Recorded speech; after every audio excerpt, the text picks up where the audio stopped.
தனிப்பட்ட வகையிலே ஜெபிக்கிற அனுபவங்கள். அங்க நீங்க பார்த்தீங்கன்னு சொன்னா, எசேக்கியாவினுடைய வாழ்விலே எசேக்கியா வியாதிப்பட்டிருக்கிறான், மரணத்துக்கு நேராக இருக்கிறான், மரணம் அவனுக்கு முன்குறிக்கப்பட்டிருக்கிறது. ஆனா அந்த சூழலில் என்ன செய்கிறதை பார்க்கிறோம். எசேக்கியா தேவ சமூகத்துக்கு வருகிறான், ஆண்டவர்கிட்ட சொல்லுகிறான், கண்ணீர் விட்டு அழுகிறான், ஆண்டவரே என்னை குணமாக்கும் என்று சொல்லுகிற போது ஆண்டவர் அவனை பார்த்து சொன்னார், உன் விண்ணப்பத்தை கேட்டேன், உன் கண்ணீரை கண்டேன். பாருங்களேன், இங்க எழுதப்பட்டிருக்கிறது, எசேக்கியா தனக்காக ஜெபிக்கிற போது எப்படி ஜெபிக்கிறானா, அப்படியே அழுது புலம்பி ஜெபிக்கிறான்.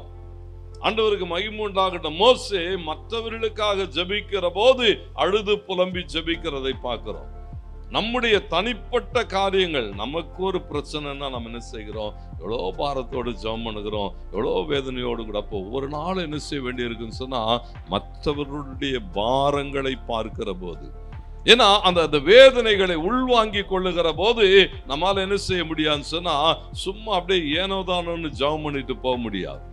வேதனையோடு கூட இருக்கிற ஆட்கள், கர்த்தருக்கு மகிமை உண்டாகட்டும். எசேக்கியா அங்க என்ன செய்தான் போட்டிருக்கு தெரியுமா, அழுகிறான். தேவ சமூகத்தில் என்ன செய்கிறானா, கண்ணீர் விடுகிறான். ஏன்னா அவனுடைய பிரச்சனை யாருக்கு, அவனுக்கு. மத்தேயு 8:2 சொல்லுகிறது, ஒரு குஷ்டரோகி இயேசுனுடைய சமூகத்துக்கு வந்தபோது அப்படியே இயேசுவுக்கு முன்னாலே முழங்கால் படிட்டு, ஆண்டவரே உமக்கு சித்தமானால் என்னை சுத்தமாக்க உம்மாலே ஆகும் என்று சொல்லுகிறான். சொன்னா பிரச்சனை அவனுக்கு. தனிப்பட்ட வகையிலே ஆண்டவர் என்ன எதிர்பார்க்கிறான்னு சொன்னா, தனிப்பட்ட வகையிலே ஜெபிக்கிறோம். நம்முடைய தேவைகளுக்காக எவ்வளவு பாரத்தோடு கூட ஜெபிக்கிறோமோ அதே போல என்ன செய்ய வேண்டி இருக்கிறதா, தேவைகளோடு கூட இருக்கிற ஜனங்களுக்காக. கர்த்தர் மகிமைப்படட்டும். நம்ம குடும்பத்தாருக்குன்னு ஜெபம் பண்ணும்போது என்ன செய்வோம், விடாப்பிடியா. மத்தேயு 15 நீங்க 22 வாசிங்க சொன்னா, ஒருத்தி தன்னுடைய பிள்ளைக்காக கானானிய ஸ்திரீ ஒருத்தி அவரிடத்தில் வந்து, ஆண்டவரே தாவீதின் குமாரனே எனக்கு இறங்கும், என் மகள் பிசாசினால் கொடிய வேதனைப்படுகிறாள், வந்து அவரை கொஞ்சம் நீங்க குணமாக்குங்க. ஆனா அந்த சூழல்களை நீங்கள் பார்க்கிற போது அந்த ஜெபம், அந்த விண்ணப்பம், அவளுடைய எதிர்பார்ப்புகள் என்ன செய்யப்படுகிறதா, நிராகரிக்கப்படுகிறது. அப்போ நிராகரிக்கப்படுகிற போது அவ என்ன செய்தான் போட்டிருக்கு தெரியுங்களா, விடாப்பிடியா என்ன செய்தாலாம், என்ன திட்டினாலும் பரவாயில்ல சொல்றாரு. பிள்ளைகளின் அப்பத்தை எடுத்து நாய்க்குட்டிகளுக்கு பரவாயில்ல, என்னன்னா சொல்லிக்கோங்க, என்னன்னா திட்டிக்கோங்க, எதை பத்தியும் ஒன்னும் கவலை கிடையாது, எனக்கு இருக்கிற ஒரே ஒரு பிரச்சனை, என் பிள்ளை சுகமாக வேண்டும்.